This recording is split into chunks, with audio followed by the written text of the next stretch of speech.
COVID-19 AstraZeneca sempat memunculkan kontroversi di Indonesia. Kontroversi muncul karena adanya laporan dari Austria dan Denmark mengenai kasus pembekuan darah akibat vaksinasi COVID-19 AstraZeneca.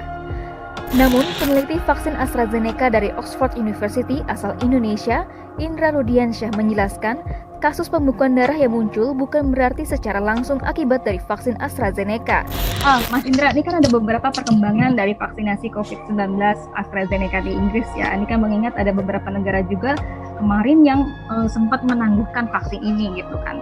Sempat juga ada beberapa isu soal apakah AstraZeneca ini menyebabkan pembekuan darah. Nah, sebenarnya gimana sih Mas Indra kalau di update-nya di Inggris, apakah vaksinasi diberlakukan lagi, AstraZeneca seperti apa? Memang ada isu bahwa vaksin dari AstraZeneca ini menyebabkan blood clotting.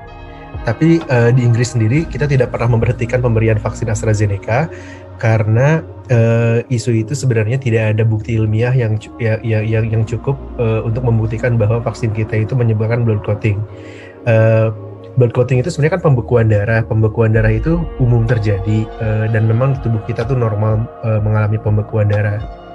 Ketika kita terjadi luka, tubuh kita akan mengalami pembekuan darah untuk menutup luka tersebut. Nah, pembekuan darah ini bisa jadi berbahaya kalau terjadi di tempat yang tidak seharusnya. Misalnya di pembuluh darah yang dangkal atau sempit sehingga darah tidak lancar mengalir. Nah, jika pembekuan darah ini terjadi misalnya di organ paru-paru, itu biasa disebut pulmonary embolism. Itu bisa menyebabkan juga kegagalan paru-paru. Nah, vaksin AstraZeneca ini salah satu vaksin yang paling banyak digunakan di dunia. Ada sekitar 15 juta orang telah divaksin. Nah, sebenarnya kalau kita lihat dari rata-rata orang yang terkena pembekuan darah dan meninggal karena pembekuan darah itu sebenarnya jauh lebih tinggi daripada yang dikatakan sebelumnya. Jadi kan dikatakan 30 orang yang sudah mendapatkan vaksin AstraZeneca itu meninggal gara-gara pembekuan darah. Tapi sebenarnya sebelum ada COVID sendiri, itu tuh 1 dari 1.000 orang itu tuh biasanya meninggal gara-gara pembekuan darah itu. Jadi kalau misalnya vaksin AstraZeneca itu ada 15 juta, itu harusnya kalau kita vaksin AstraZeneca itu pembekuan darah angkanya harus lebih tinggi daripada 30. Mungkin ilustrasinya sama seperti ini Mbak, sama seperti misalnya ada orang yang sudah divaksin, kemudian orang itu tertabrak dan akhirnya meninggal, kita tidak bisa bilang orang itu meninggal gara-gara vaksinasi kan. Itu tidak ada korelasi sama sekali seperti itu Mbak. Selain adanya kontroversi laporan pembekuan darah, Majelis Ulama Indonesia atau MUI menyebut vaksin AstraZeneca ini haram karena mengandung tripsin babi. Vaksin COVID produk AstraZeneca ini hukumnya haram karena dalam tahapan proses produksinya memanfaatkan tripsin yang berasal dari babi. Walau demikian, yang kedua, penggunaan vaksin COVID-19 produk AstraZeneca pada saat ini hukumnya dibolehkan. Di Indonesia sebenarnya juga muncul polemik kalau misalkan AstraZeneca ini dibilang haram gitu, mengandung tripsin babi. Ada juga yang bilang sebenarnya enggak haram gitu. Tapi sebenarnya yang benar itu gimana sih Mas? Kita jadi bingung gitu.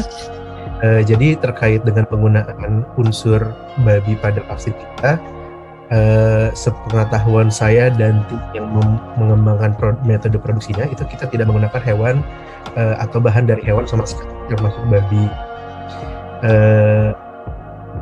Mungkin ada kesalahpahaman antara pemahaman dokumen yang dibaca oleh badan yang mengeluarkan sertifikasi halal tersebut, tapi dari kita konfirmasi bahwa tidak ada unsur dari hewan ataupun babi dalam proses produksinya seperti itu.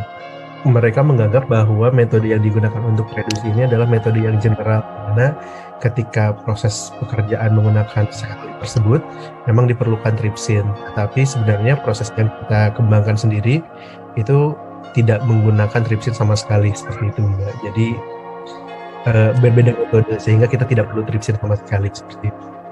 Pemerintah pun memutuskan untuk melanjutkan vaksinasi COVID-19 dengan menggunakan vaksin AstraZeneca di beberapa wilayah Indonesia. Pemerintah meyakini manfaat dari vaksin AstraZeneca ini lebih besar daripada resiko yang ditimbulkan. proses pemberian vaksinasi dengan menggunakan vaksin AstraZeneca masih tetap berlangsung dan tetap dijalankan, dan tidak ditemukan adanya kejadian ikutan pasca imunisasi yang berat pasca penyuntikan vaksin AstraZeneca, ataupun keluhan-keluhan yang kita ketahui bahwa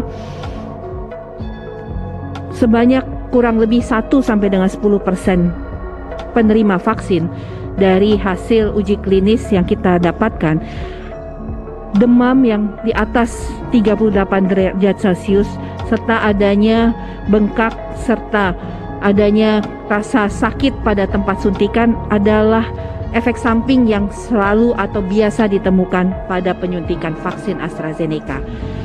Sekali lagi kami ingin sampaikan bahwa vaksin ini lebih besar manfaatnya dibandingkan dengan resiko.